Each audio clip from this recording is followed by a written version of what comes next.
Hello, good morning, नमस्ते सगळ्यांना. मी सीमा. स्वागत आहे तुमचं माझ्या यूट्यूबच्या चॅनलमध्ये. आता आलेले आहे मी मॉर्निंग वॉकला आणि इथून आता घरी जात होते.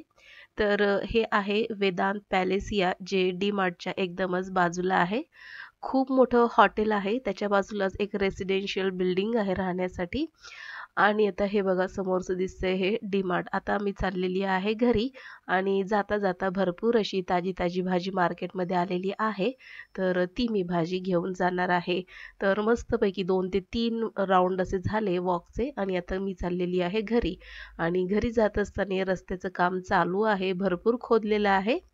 घरी आल्यानंतर इथे मी झाडू मारून घेते कारण की सकाळी मी मुलांचा डब्बा आणि थोडंसं किचन आवरून माझी तयारी करून मी तशीच वॉकला गेले होते. झाडू वगैरे काही मारला नव्हता आणि मग मी आता इथे घरी आल्यानंतर सगळे बेडरूम, किचन आणि आता हॉल मी झाडू मारून घेते. तर सकाळचं मला काही शूट करायला जमलं नाही कारण की सकाळची एवढी घाई असते. डबा बनवायचा असतो आणि कधी-कधी थोडा उठायला उशीर झाला 5-6 मिनिटं तरी देखील भरपूर असा उशीर होतो आणि त्यातल्या त्यात माझी तब्येत देखील ठीक नाही. त्यामुळे मला जितकं जमेल तितकं मी आज तुम्हाला माझं रुटीन दाखवत आहे. तर इथे हॉलमध्ये आल्यानंतर सोफ्याचे जे कव्हर होते ते झटकले नव्हते. ते व्यवस्थित झटकून घेतले. सोफ्यावरती थोडीफार का होईना धूळ ही दिवसभरामध्ये चढतेच आणि हे सगळे सोफ्याचे कव्हर झटकून घेतले की सोफा देखील साफ स्वच्छ असा वाटतो. आता सगळं घर मी झाडून घेतलेलं आहे आणि मार्केटमधून म्हणजेच मी वॉकला गेलेली तिकडनं जितक्या भाज्या आणल्या तर त्या आता इथे मी काढून घेते आणि आता या ज्या भाज्या आहेत आणल्याबरोबर लगेचच मी निवडून घेणार आहे. तर आता भाज्या मार्केटमधून आणल्यानंतर त्या भाज्या मी कशा फ्रीजमध्ये स्टोअर करते, साठवते तर ते आज मी तुम्हाला दाखवणार आहे. तर इथे मी 1 किलो वाटाणे आणले होते, वाटाण्याच्या शेंगा, मटर. तर साधारणपणे ₹50 किलो असे आमच्याकडे चाललेले आहेत. तुमच्याकडे काय भाव चाललाय ते मला कमेंटमध्ये नक्की कळवा. शेपू आणला होता. शेपू साधारणपणे मला ₹30 ला मिळाला. तुमच्याकडे काय चाललेला आहे भाव तो देखील कळवा.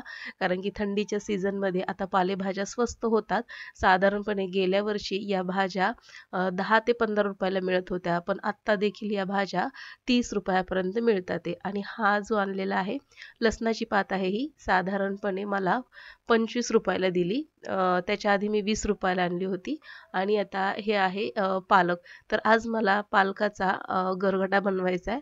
तर इथे मी पालक निवडून लगेचच बाउलमध्ये जो पाणी ठेवलेलं आहे त्यामध्ये हा पालक मी निवडून ठेवणार आहे. म्हणजे पालकाची जी काही माती वगैरे असेल तर ती सगळी पाण्यामध्ये विरघळून जाईल आणि पालक पुन्हा ताजा टवटवीत असा होऊन जाईल. तर माझ्या भाज्या निवडेपर्यंत बऱ्यापैकी पालक पाण्यामध्ये भिजला जाईल. सगळा जी माती, कचरा वगैरे जो आहे तो तळाशी बसेल. तर आता इथे मी घेतलेला आहे निवडायला शेपू. पालक निवडून झाला माझा. तर शेपू मी आज घेतला कारण की मला खूप ताजा आणि खूप छान असा टवटवीत असा वाटला आणि सगळ्यात महत्त्वाचं खूप लहान देठ आहेत आणि एकाच देठाला भरपूर अशी भाजी असं असलेला आपल्याला शेपू किंवा मेथी घ्यायची आहे.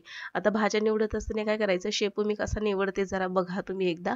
तर एकाच साईडने आपल्याला हे जे शेपूचे 4 ते 5 देठ एकत्रच उचलायचे आणि झटकायचे आणि ते देठ एकत्रच मोडून त्याचा कचरा काळ्या पिशवीमध्ये टाकून दिलेला आहे आणि निवडलेली जी भाजी आहे शेपूची ती लगेचच मी इकडे ट्रान्सपरंट पिशवीमध्ये ठेवून दिलेले आहे आणि कचरा काळ्या कलरच्या पिशवीमध्ये मी ठेवून दिलेला आहे.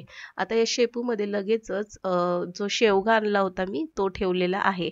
शक्यतो भाज्या ठेवण्यासाठी मी कुठलेही म्हणजे पालेभाज्या बाकीचं कोथिंबीर वगैरे झाली तर अशा भाज्या, मिरच्या, लिंबू असं ठेवण्यासाठी मी कंटेनरचा वापर करत नाही. ह्या ज्या प्लास्टिकच्या पिशव्या असतात त्यामध्येच मी या भाज्या निवडून ठेवते आणि ह्या व्यवस्थित गाठ बांधून ठेवायच्या. प्लास्टिकची पिशवी असल्यामुळे या भाज्या खराब होत नाहीत आणि मस्तपैकी 4 ते 5 दिवस जरी ठेवल्या यामध्ये भाज्या तरी देखील खराब होत नाहीत. ताज्या अशाच राहतात. तर आता इथे 1 किलो मटर मी निवडला आणि हा प्लास्टिकचा जो कंटेनर आहे त्यामध्ये हा सगळा जो वाटाणा होता त्यामध्ये मी ठेवून दिलेला आहे आणि कचरा पुन्हा या काळ्या रंगाच्या पिशवीमध्ये घालून घेते मी. आता एक ट्रेंड निघालेला आहे की भाज्या ठेवण्यासाठी बऱ्याचदा आपण मार्केटमधून स्पेशली कंटेनर विकत घेतो.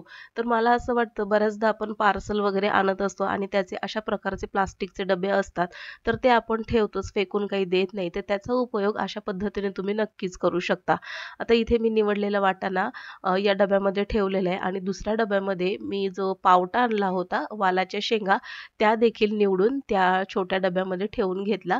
आता सगळ्याच भाज्या मी निवडून घेतलेल्या आहेत. एकही भाजी अशी बिना न निवडता ठेवलेली नाहीये. कचरा मी पिशवीत घालून घेतलाय आणि भाजी निवडत असताना खाली पेपर घ्यायचा म्हणजे कचरा जास्त होत नाही.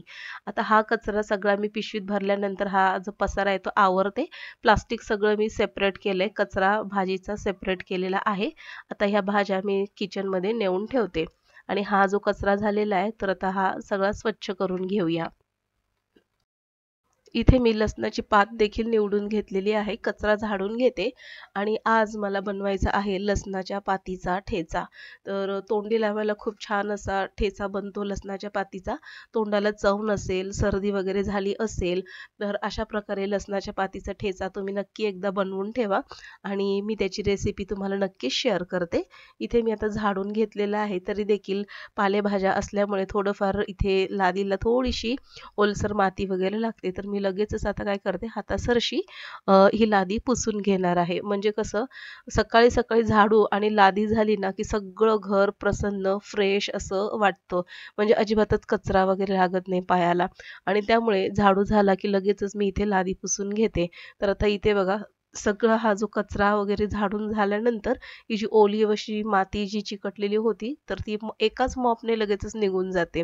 तर हा मॉप ना खूप फायदेशीर आहे. ज्यांना कंबरदुखी वगैरेचा जर त्रास आहे, ज्यांना बसून कामं वगैरे करता येत नाहीत किंवा ज्यांच्याकडे मेड वगैरे नाही, त्यांनी अशा प्रकारचा मॉप घ्या.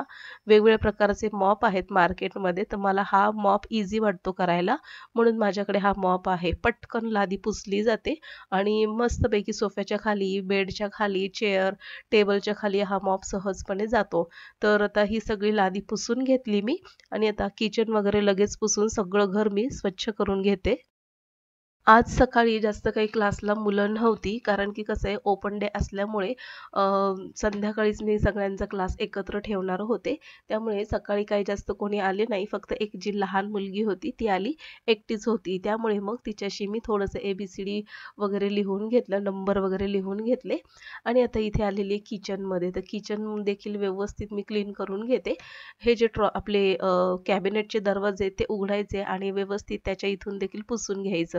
कधी-कधी असं होतं, की झाडू मारताना कचरा वगैरे ह्या कॅबिनेटच्या दरवाजाच्या फटीमध्ये जाऊन बसतो.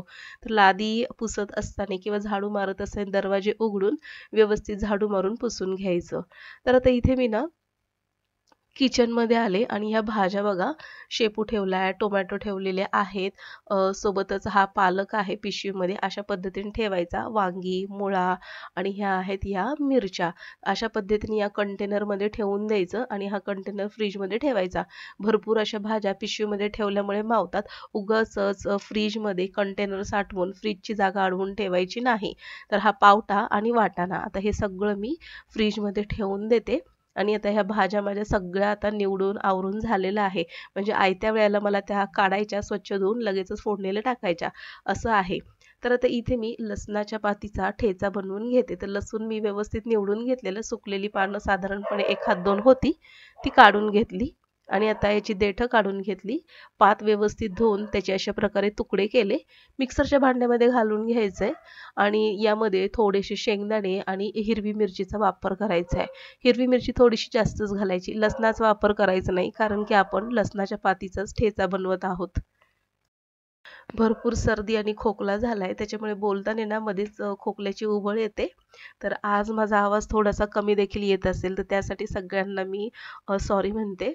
तर आता याचं भरड करून घ्यायचंय मिक्सरच्या भांड्यामध्ये आपण जे पण काही घातलेलं आणि आता ते भरड केलेलं एका पॅनमध्ये तेल गरम झालं, की त्यामध्ये हे सगळं मिश्रण घालून घ्यायचं. बऱ्याचदा काही लोकं काय करतात, अशाच प्रकारची चटणी नुसती खातात.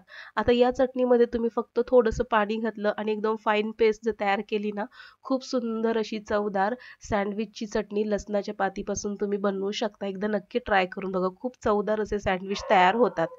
तर आता हा जो ठेचा आहे मी तेलावर का परतते? कारण की जर आपण असंच जर खाल्ला तर तो जास्त दिवस टिकत नाही आणि जर तुम्ही तेलावर छान असा कुरकुरीत होईपर्यंत जर व्यवस्थित परतला, तर हा ठेचा मस्तपैकी आठवडाभर त्याच्यापेक्षाही जास्त दिवस टिकतो आणि चव अजिबातच या ठेच्याची कमी होत नाही आणि खराबही होत नाही.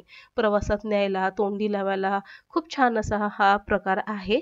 पराठ्यांसोबत खाण्यासाठी देखील सर्वोत्तम मस्त असा पदार्थ आहे. आता बघा अशा पद्धतीने कुरकुरीत करून घेतला आणि भाकरीसोबत मी हा ठेचा ठेवून घेतलाय. तर आजचा व्लॉग तुम्हाला कसा वाटला मला कमेंटमध्ये कळवा. भेटू पुन्हा नवीन एका इंटरेस्टिंग व्लॉगसहित. तोपर्यंत बाय.